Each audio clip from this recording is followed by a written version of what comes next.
Well, hello there. Welcome to our Easter service for 2022. As our rowers will be able to tell you, sometimes you have to look backwards to move forwards. And that's what Easter gives us the opportunity to do. We look back at a 2,000-year-old event to work out, well, what does it mean for us today and for our futures? So I hope you'll take the opportunity to sit back, relax, take some time out, all those stresses and strains of the day, enjoy the music, look at the lyrics, listen to the Bible readings, and enjoy as we celebrate all that God has done for us, which we remember every year when it comes to Easter time. We're going to begin with some Bible readings. The first is from Isaiah 53. Now, Isaiah was actually a prophet in the Old Testament, 600 years before the time of Jesus, and God gives him insight as to what the suffering Messiah is going to do for his people, how he's going to be treated, but also why. So, let's listen in to Isaiah 53. He was despised and rejected by mankind, a man of suffering and familiar with pain. And we held him in low esteem. Surely he took up our pain and bore our suffering. Yet we considered him punished by God, stricken by him, and afflicted. He was pierced for our transgressions, and crushed for our iniquities. And by his wounds we are healed. We all, like sheep, have gone astray. Each of us has turned to our own way, and the Lord has laid on him the iniquity of us all. He was assigned a grave with the wicked. Yet it was the Lord's will to crush him and cause him to suffer. By his knowledge, my righteous servant will justify many and bear their iniquities.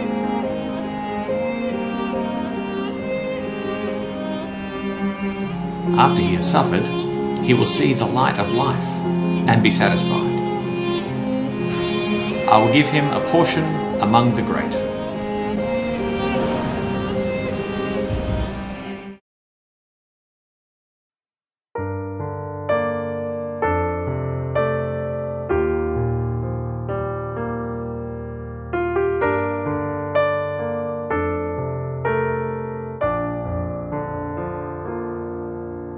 My song is love unknown, my Savior's love to me, love to the loveless shown that they might lovely be. Oh, who am I that for my sake my Lord should take frail flesh and die?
glory so divine.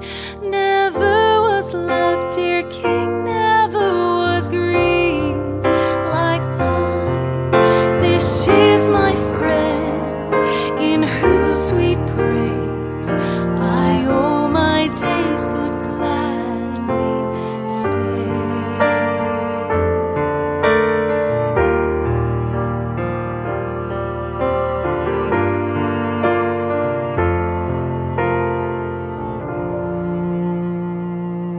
If anyone would come after me, let him deny himself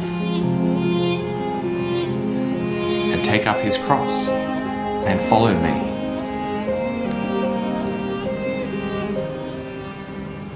For the joy set before him, he endured the cross,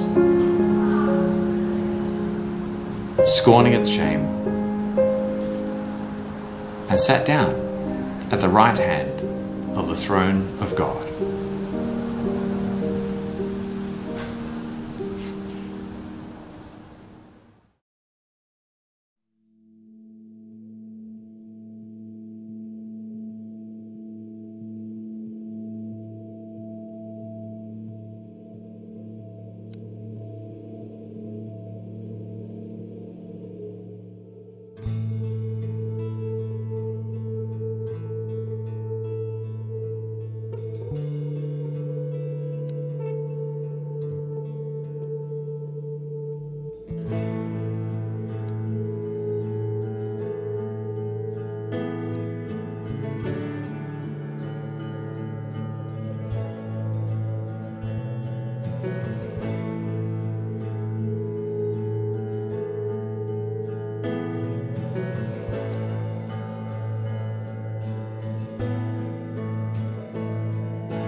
Well, there we have it. Easter reminds us that Jesus invites us each day to come and follow him. In the dark days when God feels distant, Easter reminds us that Jesus knows that feeling, that he too had those darkest of days. He knows what it's like to sweat, to bleed, even to die. He did all of those things even though he didn't need to. He did those things for us, Easter teaches us. He experienced separation from God. He experienced God's judgment for us that we might not need to. And so he invites us every Easter time to come and follow him, to join in the journey of his people from condemnation to salvation, from slavery to freedom, from darkness into light. That's the enormity of what Easter is about. It's not just an event that happened in the past. It gives us a present that says, love others as you have been loved. That's what God calls us to do in the present. And also gives us a future, a destiny where it is beyond even death. Jesus has walked out of the tomb to show that he has the power to give life over death, not just for himself, but to his followers. And so he invites us each year, indeed each day, come follow me. Not because you have to be good enough to do that. As we've seen with the disciples, they clearly weren't all good. They weren't all perfect. Instead, they were forgiven. That's what it means to follow Jesus, to be a forgiven one, to trust not in your own goodness, but in the goodness of God.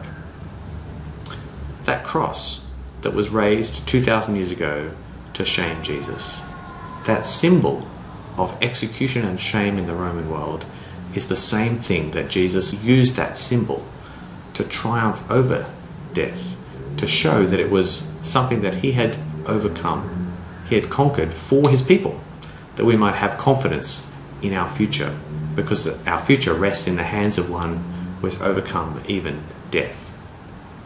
And so it's with confidence that Christians can say at a time like this, Happy Easter.